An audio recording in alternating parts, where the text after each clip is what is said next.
বিসমিল্লাহির রহমানির রহিম। আসরারুল কোরআন সপ্তম পর্ব। লিখেছেন হযরতে খাজা কাজী বেনজির হক চিশতি নিজামী কুদ্দিসাস সিররুল আজিজ। ইলমুল কালাম বা কালাম শাস্ত্র দিয়ে বাহাস করা যায়, তর্ক করা যায়, পণ্ডিত্য প্রকাশ করা যায়, কিন্তু চোখ খোলা যায় না, অন্ধই থেকে যাবে, সমাধান হবে না, মতভেদ আরো বেড়ে গিয়ে প্রকট আকার ধারণ করবে। সমাধান হবে কালামের মহকামাত। বুঝলেন? ইলমুল কালাম বা কালাম শাস্ত্র দিয়ে দলাদলি অবশ্যই বাড়বে, আর মহকামাতে ঐক্যতায় আসতে পারবেন। দ্বন্দ্ব বিভেদ নিরসন হবে, কারণ চোখ খুলে গেলে সমস্ত কিছুর সমাধান হয়ে যায়। বাহাস যুক্তিতর্ক আর থাকে না। যারা বেলগায়েব এবং ইলমুল ইয়াকিন হতে বের হয়, আয়নাল ইয়াকিনে কাজ করছে, তারা মুত্তাকি। মুত্তাকিগণ কালেমাকে সর্বকিছুতে ধর্ষণ করার শক্তি অর্জন করে থাকেন। মুত্তাকিদের কিতাব হলো আলিফ লাম মিম। এই কিতাবের বাস্তবতা কি, তার সূরত শেকেল কেমন, তা জানা দরকার। সৃষ্টির সমস্ত বেদরহস্য এই কিতাবে রয়েছে। আল্লাহ রাসূল সহ এজন্য জালিকাল কিতাব, অর্থাৎ ওই কিতাব বা ওইটাই কিতাব বলা হয়েছে। হাজাল কিতাব তথা এ কিতাব বলা হয়নি। ওই কিতাব যখন আত্মা সহ বস্তু সত্তা জহুরে এসে হোসাইনের জলিতে প্রতিঘাত হয়, তখনই মতলেক কালাম নাতেক হয়। বলা যায় মুহাম্মদের এক দাফ উপরে আছেন হোসাইন। আলেম মোল্লারা ওই কিতাব তথা জালিকাল কিতাব চিনতে বুঝতে না ফেরে কাগজে সংকলিত কোরআনকে বুঝিয়েছে হাজার কিতাব তথা এই কিতাব বলে। জালিকাল মানে ওইটা, আর হাজার মানে হলো এই। আলিফ লাম মিমের ভেদ বুঝতে না ফেরে এই দশা হয়েছে। মুসলিম সমাজের অধিকাংশ তা মেনে নিয়েছে। জানা দরকার, জালিকাল কিতাব দ্বারা চিরন্তন শাশ্বতর কিতাব আলিফ লাম মিমকে তথা উম্মুল কিতাব বা আরবি কোরআন তথা ইনসান কোরআনকে বুঝিয়েছেন। কাগজে সংকলিত কোরআনকে বুঝায়নি। কাগজে সংকলিত কোরআনের মূল হলো উম্মুল কিতাব তথা কোরআনুন নাতেক তথা ভাগ্যময় কোরআন। যে কোরআন পাক মাটি বস্তুর স্পর্শে প্রকাশ হচ্ছে তথা নাজিল হচ্ছে এবং তা জ্ঞানীদের সিনায় সিনায় প্রবাহিত হয়ে চলছে। যারা জ্ঞানে পরিপক্ক তথা ইলমে মারিফত লাভ করেছেন, তারা এই কালামুল্লাহ প্রতি বিশ্বাস রাখে এবং সত্য বল স্বীকার করে। সূরা ইমরানের 7 নম্বর আয়াত। তা বুঝে শুনে সত্য বল স্বীকার করে, অন্ধ অনুমান ধারণায় নয়। আল্লাহর কালাম কদিম নূর, যা শ্রবণযোগ্য। এই কোরআনের মধ্যে কোনো অসঙ্গতি নেই। সূরা নিসার 82 নম্বর আয়াতে। কারণ কোরআন হলো মহান আল্লাহ পাকের কালাম, যা শ্রবণযোগ্য। এই ইনসান কোরআন মূর্খরা চিনে না, তারা শুধু অনুমান ধারণার উপর নির্ভর। সূরা বাকারার 78 নম্বর আয়াত। মূর্খ তারাই যারা নিজেকে চিনে না তথা খোদাকেই চিনে না। এই ইনসান কোরআন তথা নুরি কাদিমি কোরআনের যদি পাহাড়ের উপর নাজিল হতো, তবে পাহাড় বিনীত বিদীর্ণ হয়ে যেত। সূরা হাশর 21 নম্বর আয়াত। এই কোরআন কাগজে সংকলিত কোরআন নয়। এই কোরআনের অতীত ভবিষ্যৎ নেই। ইহা সর্বযুগেই বর্তমান তথা চির বর্তমান তথা অখণ্ড কালে স্থিত আছে আল্লাহর তরফ হতে নাজিলকৃত নুরি কোরআন, যাকে কালামুল্লাহ বলা হয়। রাসূলুল্লাহ সাল্লাল্লাহু তাআলা আলাইহি ওয়াসাল্লামের ও রূপক অলংকারিক ভাষায় কথা বলতেন। রাসূলুল্লাহ সাল্লাল্লাহু তাআলা আলাইহি ওয়াসাল্লামও রূপক অলংকারিক ভাষায় কথা বলতেন। রূপকের হাকিকত বের করলেই সত্য পাওয়া যাবে। রাসূলুল্লাহ সাল্লাল্লাহু তাআলা আলাইহি ওয়াসাল্লাম বলেছেন, যে ঘরে কুকুর থাকে সে ঘরে রহমতের ফেরেশতা আসে না। সফর মাস শেষ হয়ে গেছে কথা যে বলবে সে বেহেশতি। মসজিদ বেহেশতের বাগান। বাজার সবচেয়ে নিকৃষ্ট শয়তান নারী রূপে আসে যায়। নামাজের সামনে দিয়ে নারী, গাধা এবং কালো কুকুর গেলে নামাজ ভেঙে যাবে। আল্লাহর প্রতিবেশী, মসজিদ তৈরিকারীগণ ইত্যাদি। উক্ত বক্তব্যগুলো কোনটি হাদিসের মূল অংশ। এখানে ঘর বলতে মানব দেহ এবং কুকুর বলতে নফস আমারা বা কুপ্রবৃত্তি সমূহকে বুঝিয়েছেন। গাউসে পাক হযরত আব্দুল কাদের জিলানী রাহমাতুল্লাহ তাআলা আলাইহির বাসায় চিকায় ঝুলানো নতুন পাতিলের ডিম যে বিড়ালে ভেঙে ফেলেছে, সে বিড়াল। কাজেই আমিত্বের পর্দাবৃত থাকা অবস্থায় রহিম নামের রিজিক তথা মানবতার গুণ খাসিয়ত বান্দা পায় না তথা বঞ্চিত থাকে আল্লাহর রহমত হতেন। নিজের ঘরের দেহের কুকুর না তাড়িয়ে আল্লাহর সৃষ্টিকে ঘৃণা করে শুধু বাহিরের কুকুরের নিয়ে শত সহস্র মাসালা লিখলে কখনোই কাজ হবে না এবং হাদিসের মর্মার্থ মিলবে না, বরং রাসূলের কালামকে বিকৃত করা হলো বা অমর্যাদা করা হলো। আমাদের মৌলবী সমাজ তাই করছে এবং মানুষকে বোঝাচ্ছেও তাই, যা রূপক কাঠামো, ইহাই ধর্ম বিকৃতি করা, ধর্মের নামে প্রতারণা করা। ফলে মানুষ কুফমণ্ডকতার গর্তে হাবুডুবু খাচ্ছে, নৈতিকতার ঊর্ধ্বগতি না ঘটছে অধঃপতনের গতি। নামাজ রোজায় কোনো পুণ্য আসছে না, বরং পাপ সৃষ্টি হচ্ছে। আর ধর্ম নিয়ে শত মতভেদের আস্থা করে নিক্ষিপ্ত হচ্ছে মানুষ, কারণ ভুল অঙ্কের ফল বহুই হয়। দেহ ঘরে কুকুর থাকলে আল্লাহর রহমত আসবে না তথা রহিম নামের রিজিক গাফুর রাহিম পাওয়া যাবে না এবং কোরআনের ধারুদ্ঘাটনও হবে না। সফর মাস, কালো কুকুর বাজার, নারী বলতেও হায়ানি আত্মা বা নফসে আম্মারাকে বোঝানো হয়েছে। সফর মাস নফসে আম্মারার গুণ খাসিয়ত শেষ হলেই কোরআনের ধার খুলে যাবে ফাতিহাতুল কিতাব এবং বান্দার নিত্যদামে বা লা মুকামে ওরজ হয়ে যাবে, জান্নাতে জীবন লাভ করবে। সিরাতে সুরত হয়ে বিদায় নফসে আম্মারার অধীনস্থ মানুষ নিজে স্বভাবত কুকুর, শূকর, বানর, শয়তান বা খান্নাস ইত্যাদি বলে অভিহিত। আল্লাহ বলেছেন ওয়াসওয়াসিল খান্নাস, অর্থাৎ খান্নাস ওয়াসওয়াসা দেয় বা ধোঁকা দেয় তথা কুমন্ত্রণা দেয় দিলের সুদূর মুকাম হতে। রাসূলুল্লাহ সাল্লাল্লাহু তাআলা আলাইহি ওয়াসাল্লাম বলেছেন, প্রত্যেকটি মানুষের সাথে একটি করে শয়তান আছে। এ হাদিসের মর্মার্থ উক্ত হাদিস মিলবে মসজিদে আমিত্ব শূন্য বা মোহমুক্ত তথা ইনসানি আত্মার অধিকারী প্রত্যেকটি মানব দেহই আল্লাহর ঘর মসজিদ, তার জিন্দেগি বেহেশতি জিন্দেগি এবং তারা আল্লাহর নিকট বাস করেন তথা আল্লাহর প্রতিবেশী বা নৈকট্যধারী মানুষ, তারা আল্লাহর সাথেই বাস করেন। এজন্যই হাদিস বলছে মসজিদ তৈরি কারিগণ বেহেশতে যাবে। এই মসজিদ ইট পাথরের তৈরি মসজিদ অবশ্যই নয়। ধর্মছড়া ইয়াজিদের অনুসারী মূর্খরা শুধু ইট পাথরের ঘরকে মসজিদ বলে এবং মানুষকে তাই বোঝাচ্ছে। মুর্দা লোক মৃত ঘরকে আল্লাহর ঘর বলে জেনে আসছে। ইহাই ইয়াজিদের শিক্ষার কুফল। আর জিন্দা মানুষ জিন্দা নূরের তৈরি ঘরকে আল্লাহর ঘর জানে। এই মানুষ লা মৌতের অধিবাসী বা চিরঞ্জীব জগতের বাসিন্দা। বাল আহইয়াউন, আল্লাহর কালাম ব্যতীত তথা ইনসান কোরআন তেলাওয়াত না করা পর্যন্ত বা না বোঝা পর্যন্ত কাগজের কোরআন ও রাসূলের বাণীর মর্মার্থ উদ্ধার করা মোটেও সম্ভব নয়। যারা রূপক কাঠামোকে বা প্রতীককে ধর্ম জ্ঞান বুঝে এবং বোঝাচ্ছে যা কোরআনে নিষেধ করা হয়েছে, তারাই দাজ্জাল বা প্রতারক। কোরআনের জ্ঞান হলো মুহকামাত, যা রূপকের আবরণে রয়েছে। রহিম চেয়ারম্যান পদে দাঁড়িয়েছে, তার মার্কা বা প্রতীক হলো বাঘ। এই বাঘটি হলো রূপক প্রতীক। বাঘ মার্কা পাশ করছে, এর মানে রহিম চেয়ারম্যান হয়েছে। প্রতীক উঠে গেছে, প্রতীকের আড়ালে রহিমের সত্য। ইহাই হলো সমুদ্র অর্থ তথা মুহকামাত। কোরআনের কালাম হলো রূপক অলংকারিক প্রতীক। মুহকামাত মুতাশাবিহাতের বিপরীত তথা রূপক কাঠামোর বিপরীত। এই জন্যই বলা হচ্ছে দাজ্জালের যে হাতে বেহেশত দেখাচ্ছে আসলে তার বিপরীত তথা যা বেহেশত দেখাচ্ছে আসলে তা হচ্ছে দোজখ। যাকে তারা ধর্মজ্ঞান বোঝাচ্ছে আসল ধর্মজ্ঞান তার বিপরীত। এজন্যই রাসূলুল্লাহ সাল্লাল্লাহু তাআলা আলাইহি ওয়াসাল্লাম বলেছেন, আলেমদের ভিতর হতে দাজ্জাল দল বের হবে, তারা ঘরে ঘরে ঢুকবে, মানুষের ঈমান নষ্ট করবে। তারা গাধার পিঠে সওয়ার থাকবে, তাদের ডান চক্ষু অন্ধ থাকবে, কপালে কাফের শব্দ লেখা থাকবে।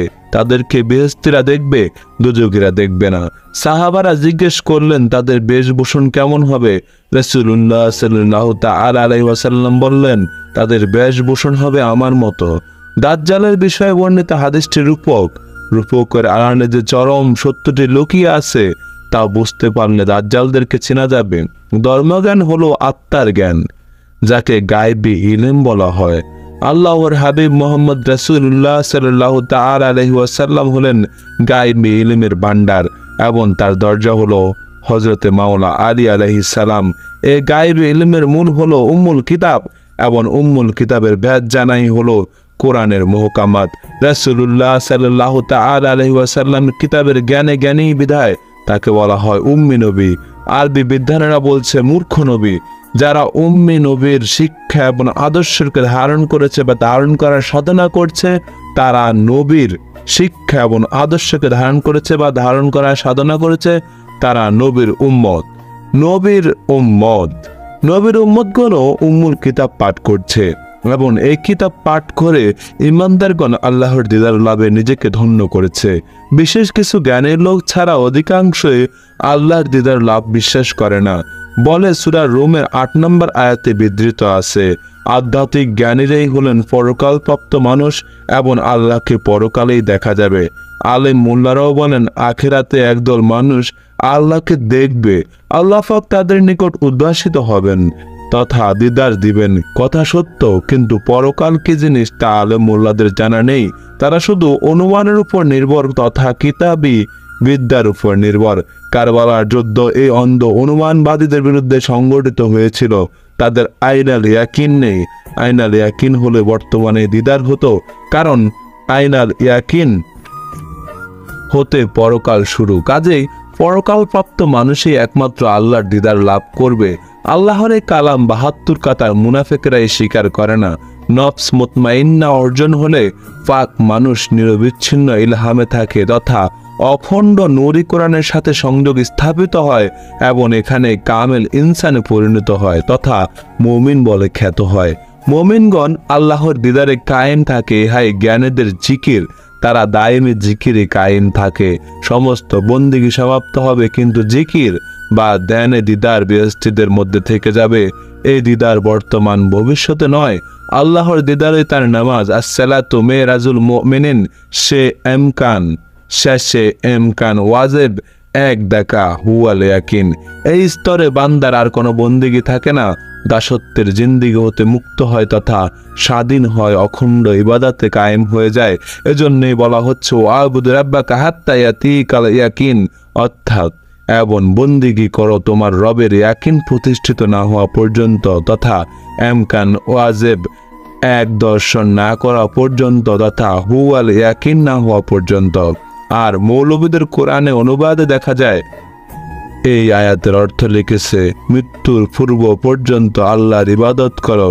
ইয়াকিন কথাটির অনুবাদ করছে মৃত্যু। মানুষের আত্মপরিচয় চূড়ান্ত পর্যায় হলো এমকান ওয়াজিব এক দর্শন করা। এই চূড়ান্ত পর্যায়ে সে বেনজির এই নজির উপস্থিত তথা তনজিয়া হতে তসবিয়াতে উপস্থিত হয়েছে, দর্শনযোগ্য হয়েছে। আমি এই কথাটি বোঝাতে পারলাম না। এ অবস্থায় বান্দার কালাম শরীয়তের পর্দায় বলা হলো আল্লাহর কালাম। ইন্না লা কাউলু রাসূলিন কারীম সূরা তাকবীর 19 নম্বর, সূরা হাক্কার 40 নম্বর আয়াত। এবং এই মানুষকে দেখা, তার আনুগত্য, তাকে সেজদা করা, তাকে ভালোবাসা, তার খেদমত করা বা তার ইতায়াত করা সমস্তই আল্লাহর প্রতি সমর্পিত বলে প্রমাণিত। যেহেতু বান্দা ফানা হয়ে শেষে বাকাবিল্লে প্রাপ্ত হয়, এখানে মানব সুরতে আল্লাহকে সেজদা করার হুকুম কোরআনে এসেছে। যারা সেজদা করতে জানে না তাদের গলায় আল্লাহর লানত আছে। ইবলিসের গুণ খাসিয়াতে যারা আবৃত হয়ে আছে তারা এই কথা মোটেও মানতে পারবে না, কারণ সুরতে মানুষ প্লাস সিরতে ইবলিস। মানবরূপে ইবলিস শয়তান, মরদুদ বা খান্নাস, অজ্ঞ মূর্খ জিন জাতি যা ধূম্রবিহীন আগুন হতে সৃষ্টি। এরাই ৭২ কাতারের লোক হবে। একদল বা এক কাতার লোক তারাই হবে যারা দায়মিভাবে আদম সুরতে আল্লাহকে সেজদা করবে তথা আদম কাবে আল্লাহকে সেজদা করবে। এই সেজদা অখণ্ডকালের সেজদা। পবিত্রগণ ব্যতীত অন্য কেউ এ দায়েমি সেজদাতে কায়েম হতে পারে না। তারা আল্লাহকে চেনে এবং দেখে বিদায় আল্লাহকে দেখে সেজদা করছে। তারা কাবা কিবলা চিনে সেজদা করছে। ইবলিস কখনো আদমকে বা আদম কাবায় সেজদা করে না, বরং এর ঘোর বিরোধী। তবে সেজদা না করার পিছনে আল্লাহ পাক একটি গোপন ভেদ রেখেছেন। জ্ঞানীরা তা জানেন। প্রথমত সেজদা দু প্রকার, বর্জ্যকে সোগরাতে তাজিম সেজদা এবং বর্জ্যকে কোবরাতে শুকরি বা হাকিকি সেজদা। যখন নিজেকে ফানা করে ইমকান ওয়াজিব এক দর্শন হয়, তখন হাকিকি সেজদা ছাড়া আর কিছুই থাকে না। এই চরম মুহূর্তে কাবাটিও আর থাকে না, শুধু আল্লাহই থাকেন। যারা অন্ধ, বধির এবং বোবা তারা পথভ্রষ্ট। এরা আদম কাবায় দায়মি সেজদাতে কায়েম থাকা বোঝে না, বিদায় অস্বীকার করে থাকে। কারণ তারা তিন জামাতের গুণ খাসিয়তে আবৃত আছে তথা নিজেদের আত্মা হারিয়ে ঘোর অন্ধকারে রয়েছে, বিদায় ইনসানিয়াতের জগৎ সম্পর্কে সম্পূর্ণ বেখবর। এজন্যই তারা আদম কাবা কি তা জানে না। কারণ তিন জামাতের ভিতর থেকে ইনসানিয়াতের দেশটি কখনোই বোঝা যায় না। তাছাড়া জান্নাতে আদম কি এবং গন্ধম খাবার পর দুনিয়ায় এসে ফাঁক পাঞ্জাতনের উসিলায় মুক্তি পাওয়ার পর আদম নবী হলো, এই আদম কি তার ব্যাজ জানা দরকার। কোন আদমে কখন রূহ ফুৎকার করা হলো তা না জানলে রূহের পরিচয়টিও অপরিচিত থেকে যায়। আদম সৃষ্টি কথাই হলো, তার বাস্তবতা কি, আবার কখন পবিত্র আত্মা বা রুহুল কুদ্দুস নাজিল করেন তার ব্যাজ জানা দরকার। ফাঁক পাঞ্জাতনের উসিলায় আদম মুক্তি পেল, এর ওই বাস্তবতা কি জ্ঞানীর কাছে বুঝে নিতে হবে। অনেক পীর সাহেব আছেন ফাঁক পাঞ্জাতন কি জিনিস তার ব্যাজ রহস্য কিছুই জানে না। এর মানে আল্লাহর পরিচয় জ্ঞান তার মাত্রই নেই, অথচ তাদের গলাবাজিতে হাটে মাঠে ঘাটে সমস্ত বরং হয়ে উঠেছে। এরা দানায় ফানাই করে কত কিছু মুরিদদেরকে বুঝিয়ে দিচ্ছে, আর মুই কি হনুর বলে চিৎকার করছে। যে তরিকা মাওলা আলী আলাইহিস সালামের সাথে যোগসূত্র নেই, সে তরিকা ইলমে এলাহি বা ইলমে নবী নেই। নবীর ইলমের ধার মাওলা আলী, এই আলী কে, সেই ধারটি কোথায়, তার বাস্তবতা কি, মালা কি, হাকিকিতে তার কি পরিচয়, পীর সাহেবদের জানা আছে কিনা। খাজা বাবা গরিবে নওয়াজ বলছেন, আলী এমন এক স্থানে অবস্থান করছেন যেখানে পৃথিবীর কোনো গলিজ প্রবেশ করে না। ফাঁক পাঞ্জাতনের তিনটি অবস্থা বাশারি, মালাকি এবং হাকিকি। এই তিন অবস্থায় ব্যাজ জানা হলে খোদার পরিচয় মিলে। কারণ আল্লাহর হাস্তি ফাঁক পাঞ্জাতন, আর ফাঁক পাঞ্জাতনের নাস্তি হলেন স্বয়ং আল্লাহ। যিনি কালেমার ব্যাদ রহস্য জানেন, তিনি ফাঁক পাঞ্জাতনের ব্যাদও জানেন। দিল রুহু নফস কথা হতে কিভাবে প্রকাশ হচ্ছে, দিল রুহু নফস কথা হতে কিভাবে প্রকাশ হচ্ছে সে ব্যাদও জানা যাবে। কোরআনের মূল সূরা ফাতিহা। মানুষ যখন দুনিয়ার বাইরে চলে যায় তথা আমৃত্যুর পর্দায় ওয়াসিয়াবাকা ফাতাহিল বাহিরে পদার্পণ করে বা চৈতন্যের জগতে বা পরকালে অবস্থান করে, তখনই শুরু হয় ইলমের ধার উদ্ঘাটন তথা হয়ে যাবে ফাতিহাতুল কিতাব বা কিতাবের ধার উদ্ঘাটন। হাদিসে বলা হচ্ছে ফাতিহাতুল কিতাব কানজুন মিন কুনুজে আরশি, অর্থাৎ কিতাবের ধার উদ্ঘাটন করা আরশের সম্পদ ভান্ডারের মধ্যে একটি। আরশ কোথায়? কুলুবুল মুমিনিন আরশু আল্লাহ, অর্থাৎ মুমিন বান্দার দিল হলো আল্লাহর আরশ। আল্লাহ বলছেন, আমার প্রশংসা ও গুণকীর্তন তারাই করে যারা আমার আরশ বহন করে এবং যারা এর আশেপাশে আছে। এই আরশ তিন প্রকার, কোন দিন আল্লাহর আরশ তা জানা দরকার। এবং এখানে হলো আয়াতুল কুরসি তথা চেয়ারের নিদর্শন তথা আল্লাহর আসন এবং ইহাই আল্লাহর ঘর, আল কালবু বাইতুল্লাহ। কোরআনের ঘোষণা, আল্লাহ আকাশ সমূহ, রহস্য জগৎ এবং পৃথিবীকে, বস্তু জগৎকে 6 দিনে সৃষ্টি করেছেন। তখন তার আরশ ছিল পানির উপর, সূরা হুদ 7 নম্বর আয়াত।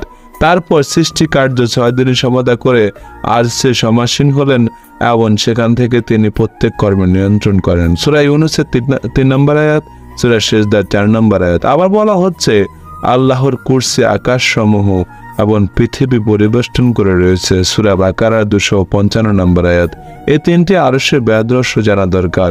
মুহাম্মদ রাসূলুল্লাহ সাল্লাল্লাহু তাআলা আলাইহি ওয়াসাল্লাম এবং আল্লাহ, এই তিনের অবস্থানও তখন জানা যাবে। আল্লাহ পাকের গুণবাচক নাম সমূহের সমষ্টিময় মানুষে ইয়াসিন। এই ইয়াসিনই কোরআনের হাকিম তথা মহাবিজ্ঞানময় কোরআন, সূরা ইয়াসিন আয়াত 2। মানুষ লামকামে স্থিত হলে হয় ওয়াকিয়া তথা পরিপূর্ণ এবং এখানেই হলো প্রশংসিত স্তর বা সূরাতুল হামদ। এই হামদ প্রশংসা, এর আগে আলিফ বসে, আহমদ এবং মিম বসে, মোহাম্মদ জোহরে আসে। এই মোহাম্মদের আবির্ভাবের মাধ্যমটি হলো আহমদ। একটি অবস্থা প্রশংসাকারী, আরেকটি অবস্থা হলো প্রশংসিত। প্রশংসাকারী এই প্রশংসিত হচ্ছে, মুস্তফা হচ্ছে, আর আল্লাহর সৃষ্টিতে মানুষের উপরে কিছু নেই, এবং মানুষই হলো প্রশংসিত। মানুষের আদি মানুষই, এই ভেদ জানাই হলো জ্ঞান। এই স্তরে আল্লাহর কালাম আছে মতলব বা নিঃশব্দ এবং সুরক্ষিত অবস্থায়। এই কালামের লয় ক্ষয় বা ধ্বংস নেই বা পরিবর্তন নেই, এবং অপবিত্র অবস্থায় স্পর্শ করা যাবে না, তথা আমৃত্যের জুলমানি পর্দা যারা আবৃত্ত আছে তাদের বিচ্ছুতি ঘটেছে ওই কোরআনের কিতাবে মাকনুন সাথে তথা দূরে অবস্থান নিয়েছে আল্লাহর কালাম হতে, বা তারা বিভক্ত করে ফেলেছে কোরআনকে। যারা কোরআনকে বিভক্ত করেছে তাদের মানব সুরত বদল হয়ে যাবে। সুরত বদল হয়ে যাবার সাক্ষী দিবে হাত পা। সূরা ইয়াসিন 65 নম্বর আয়াত। আল্লাহর কালাম কোরআন, তাদের মধ্যে থাকবে না। খোদা কোরআন শিক্ষা দিয়েই ইনসান সৃষ্টি করেছেন। সূরা রহমান। আল্লাহর কালাম সে কোরআনকে হারানোই জাহান্নামী হওয়ার নিদর্শন। তাই আল্লাহ বলেন, আল্লাযীনা জাআলুল কুরআন ইদিন, অর্থাৎ যারা কোরআনকে বিভক্ত করেছে, ফাওয়া রাব্বিকা লানাসআলান্নাহুম আজমাইন, অর্থাৎ সুতরাং তোমার রবের শপথ অবশ্যই আমরা তাদের সবাইকে জিজ্ঞাসা করব। সূরা হিজরের 91 থেকে 92 নম্বর আয়াত। এহা মক্কায় নাজিলকৃত সূরা। রাসূলুল্লাহ সাল্লাল্লাহু তাআলা আলাইহি সাল্লামের মক্কার জীবনে কোরআনই পূর্ণ নাজিল হয়নি, প্রস্তুত আকারে লিপিবদ্ধও হয়নি। কাজেই কাগজের কোরআন বিভক্তের প্রশ্নই আসে না, বরং কাগজে সংকলিত কোরআন খণ্ড খণ্ড করে 23 বছরে নাজিল করা হয়েছে। সূরা দাহর ইনসান 23 নম্বর আয়াত। কিন্তু আল্লাহ পাকের কথা হলো, যারা কোরআনকে বিভক্ত করেছে তাদেরকে তিনি অবশ্যই এই বিষয়ে প্রশ্ন করবেন। এই কথাটি তিনি শপথ করে বলেছেন। বরং কাগজে সংকলিত কোরআন খণ্ড খণ্ড করে 23 বছরে নাজিল করা হয়েছে। সূরা দাহরের ইনসান 23 নম্বর আয়াত। কিন্তু আল্লাহ পাকের কথা হলো, যারা কোরআনকে বিভক্ত করেছে তাদেরকে তিনি অবশ্যই এই বিষয়ে প্রশ্ন করবেন। এই কথাটি তিনি শপথ করে বলেছেন, মানে কোরআন বিভক্তকারীগণ মারাত্মক পরিণতির সম্মুখীন হবেন, তথা তাদের মানব স্রোত ভেঙে যাবে, বদল হয়ে যাবে তথা দোজখী হবে। যে কোরআন বিভক্ত করলে মানব স্রোত বদল হয়ে যাবে তা কাগজে সংকলিত কোরআন অবশ্যই নয়। তা হলো ইনসান কোরআন, যা 7টি নূরের ফলকে লিপিবদ্ধ আছে। যারা ইনসানি আত্মা হারিয়ে ফেলছে বা আমৃত্যের জুলমানি পর্দার দেওয়াল সৃষ্টি করেছে, তারা কোরআন বিভক্তের অভিযোগে অভিযুক্ত হয়ে যাবে এবং তাদের পরিণত হবে ভয়ঙ্কর, এবং কিয়ামতের করাল ঘাসে পতিত হয়ে আসান সুরত ভেঙে যাবে। এর মানে আসপালা সাফিলিন হবে, দোজখী হবে, যদি না সংশোধনের কার্যক্রমে রত হয় তথা জামাদাত নাবাদাত হায়ানাত এই ত্রিকালের আবর্তন হতে মুক্ত হয়ে ইনসানিয়াতে ওরস করে, আল্লাহর সাথে সংলীন না হয়। আল্লাহর সাথে সংলীন হলেই আল্লাহর কালাম নাজিল হবে তথা হবে কোরআনুন নাতিক, হাদিসে কুদসি বা ভাগ্যময় কোরআন। এই কোরআন আল্লাহর হেদায়েতের বাণী, যা আহসানাল হাদিস বা উত্তম বাণী বলে বিধৃত। জানা দরকার, পৃথিবীতে আগমন করার পূর্বেই কোথায় কিভাবে রহমান কোরআন শিক্ষা দিয়ে তারপর ইনসান সৃষ্টি করেছিলেন। আল্লাহর শিক্ষা দেওয়া ওই কোরআন খণ্ডন হলে মানব সুরত বদল হয়ে যাবে এবং জাহান্নামে বাস করতে হবে বলে কোরআন ঘোষণা করছে। অজ্ঞ মূর্খরা বোঝাচ্ছে যে কোরআনে খণ্ড হলে জাহান্নামে যেতে হবে, তা হচ্ছে কাগজে সংকলিত কোরআন। না, মোটেই না। দেখো কি বলছে, আর রহমান আল্লামাল কোরআন, তারপরে খালাকাল ইনসান, এবং খোদাই তাকে শিক্ষা দিয়েছেন ভাষা বা তার বাকশক্তি করে দিয়েছেন। আল্লামাহুল বায়ান। এই আয়াতগুলোর ব্যাদ জানা হলেই সব পরিষ্কার হয়ে যাবে। লা সালাতা ইল্লা বি ফাতিহাতুল কালাম, অর্থাৎ আল্লাহর কালামের ধারক গঠন বা দরজা খোলা ব্যতীত সালাত নেই। আক্ষরিক কোরআন ইহা হল সূরা ফাতিহা। ফাতিহাতুল কালাম মানে আল্লাহর কথার বা কালামের ধার উদ্ঘাটন করা। তথা ইনসানি আত্মা মানবাত্মাকে আমৃত্যুর অন্ধকারময় পর্দা হতে বা 3 জামাতভুক্ত ত্রিকালের আবর্তন হতে মুক্ত করা। ইনসানিয়াতে উত্তরণ করা মানে ইনসানিয়াতের দরজা খোলা, যা 7 সিফাত যুক্ত তথা রুহুলুল্লাহর অধিকারী হওয়া বা রুহুলুল্লাহকে করায়ত্ত করা। এখানে রুহের সুরক্ষাকেল ওয়াজহুল্লাহু আর তখনই হবে সালাত প্রতিষ্ঠিত করা বা বিরামহীন সালাতে থাকা তথা সালাতু দাইমতে অবস্থান করা। জ্ঞানী এবং প্রেমিকদের সালাত হলো দুনিয়া বিবর্জিত অবস্থায় আল্লাহর ধ্যানে দিদারে কায়েম থাকা, মানে খোদাকেই দেখায় তাদের সালাত। এ সালাত ইমানদার বা যারা আল্লাহর অনুমতি সাপেক্ষে ইমান এনেছে তাদের কর্ম। এ সালাত ব্যতীত বাহ্যিক ওয়াক্তিয়া সালাতগুলো হবে মূল্যহীন এবং তা হয়ে যাবে প্রদর্শনী সালাত তথা লোক দেখানো সালাত, যার পরিণাম ওয়াইল দুজক। সালাত বেহেশতের চাবি, আবার সালাতই ওয়াইল দুজকে যাবার কারণ হবে। দাইমি সালাত হলো জাহান্নাতের চাবি, আর লোক দেখানো সালাত হলো ওয়াহিল দুজকে যাবার কারণ। যেমন সূরা মাউনে বলা হচ্ছে ফাওয়াইলুল লিল মুসাল্লিন, অর্থাৎ অতএব আক্ষেপ ওয়াইল মুসল্লিদের জন্য, আল্লাযীনা হুম আন সালাতিহিম সাহুন, অর্থাৎ যারা তাদের সালাতের প্রতি উদাসীন মানে দাইমি সালাতের প্রতি গাফেল।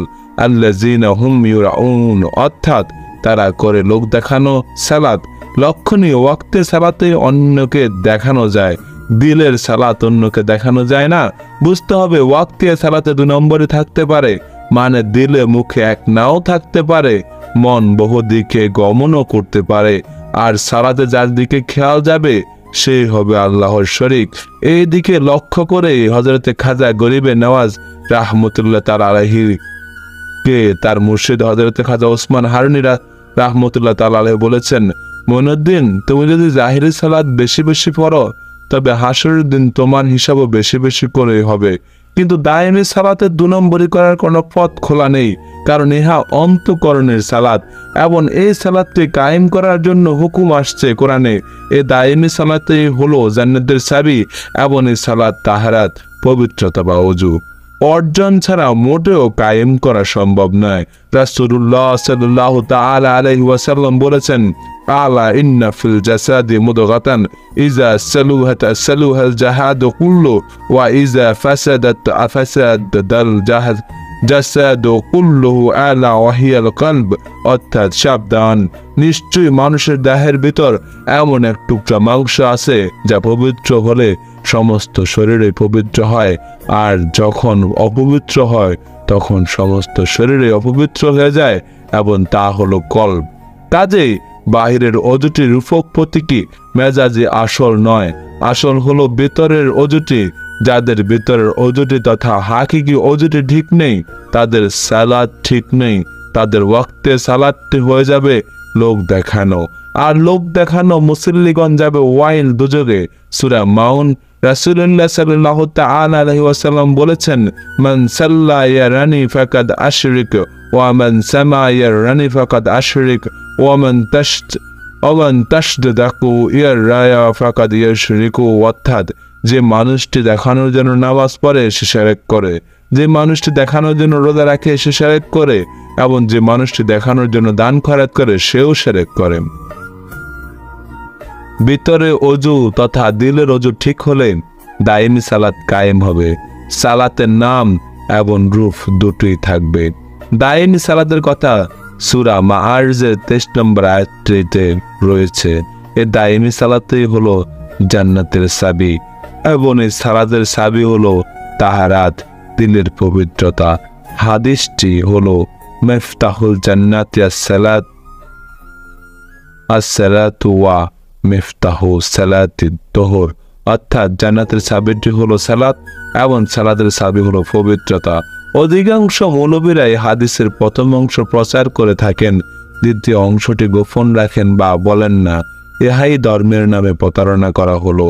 মহানবী সাল্লাল্লাহু তাআলা আলাইহি ওয়াসাল্লাম বলেছেন, as-সালাতু দায়মি আফজালুম মিনাল সালাতি ওয়াক্তি, অর্থাৎ দায়েমি সালাত ওয়াক্তে সালাত হতে অনেক মর্যাদাবান। যাদের ভিতরে সালাত ঠিক নেই তাদের বাহ্যিক ওয়াক্তিয়া সালাতটি হবে মূল্যহীন তথা দোজখে হওয়ার কারণ। কোরআনুল কারীমের সূরা বাকারা 238 নম্বর আয়াতে সালাতকে হেফাজত করার নির্দেশ দেওয়া হয়েছে। সূরা মুমিনুনের 9 নম্বর আয়াতে সালাতকে যারা হেফাজত করেছে তারাই সফল কাম বলে বিবৃত করা হয়েছে। কিভাবে সালাতকে হেফাজত করতে হয় তা জানা দরকার, এবং সালাত কি জিনিস তা না চিনলে সালাতকে হেফাজত করাও সম্ভব নয়। আবার বহু জায়গায় সালাতকে কায়েম করার হুকুমও দেওয়া হয়েছে। যে সালাতটি কায়েম করার নির্দেশ দেওয়া হয়েছে তা হলো দাইমি সালাত। সূরা মাআরিজের 23 নম্বর আয়াত। সালাত পড়ার ইকরামুস সালাত কথাও কোরআনে আসেনি, এসেছে সালাতকে হেফাজত করার কথা বা কায়েম করার কথা।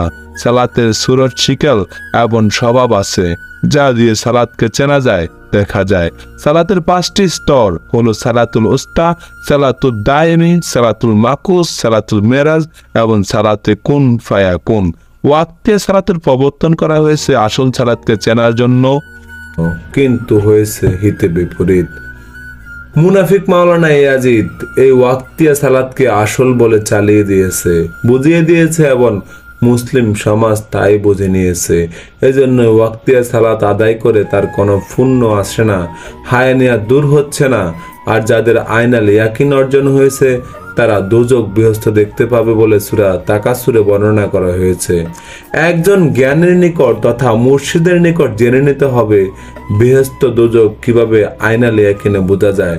মূলত দিব্য দৃষ্টি অধিকারী যারা বা কোরআনের মহকামাত বোঝে যারা, তাদের দৃষ্টির ভিতরে রয়েছে সমস্ত কিছু। ওয়া আখির দুআনা আলহামদুলিল্লাহি রাব্বিল আলামিন। সাদাকাল্লাহুল আযীম। তো বন্ধুরা, আসরারুল কোরআন গ্রন্থটি আজ এ পর্যন্তই। আসরারুল কোরআন 8 নম্বর পর্ব দেখতে আমাদের চ্যানেলটির সাথেই থাকুন। ধন্যবাদ।